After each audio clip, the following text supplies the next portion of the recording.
Ayan, so wala kasi tayong trabaho. Kaya kung ano yung pwede nating pagtripan ng mga bagay-bagay, eto, ginawa ko ng binutasan ko na yung baon ng nyug guys para doon sa speaker na gagawin natin. Oh. Yung parang ganon. So ayan, gagawa tayo ng experiment, no? So, kung anong makakahula, kung anong gagawin natin dito sa baon nito, bibigyan ko ng 1,000 pesos. Ha? 1,000 pesos na naman. So, guys, from this speaker to here. So, wala nang ula-ula. Walang 1,000. No, walang 1,000. So, tune in lang kayo, ha? Magana tong speaker na to. Iko-convert natin dun kung anong kalalabasan. No? Nakakasawa kasi yung mga common na mga speaker.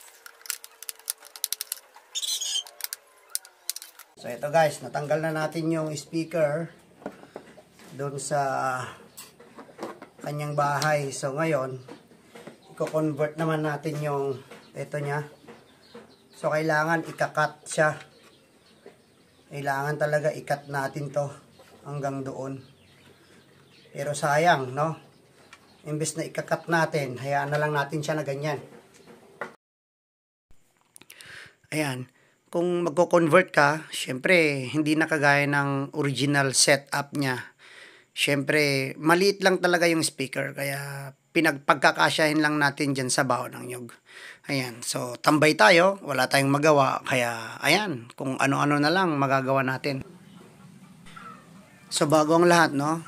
Yan, ididikit muna natin siya doon sa baon ng nyug para syempre hindi siya maalog o gagalaw sa loob.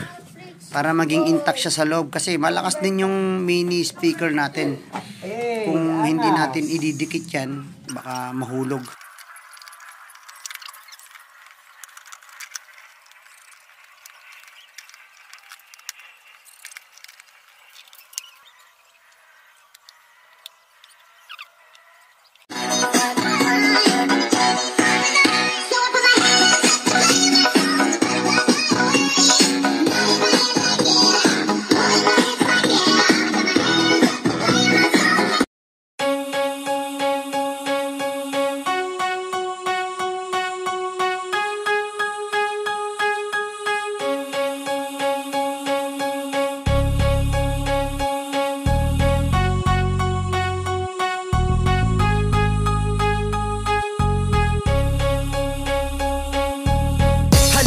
Kung handa ka na basa, mga lugar na gusto mong mapunta, walang makakaawat saan man gustong mapatapak.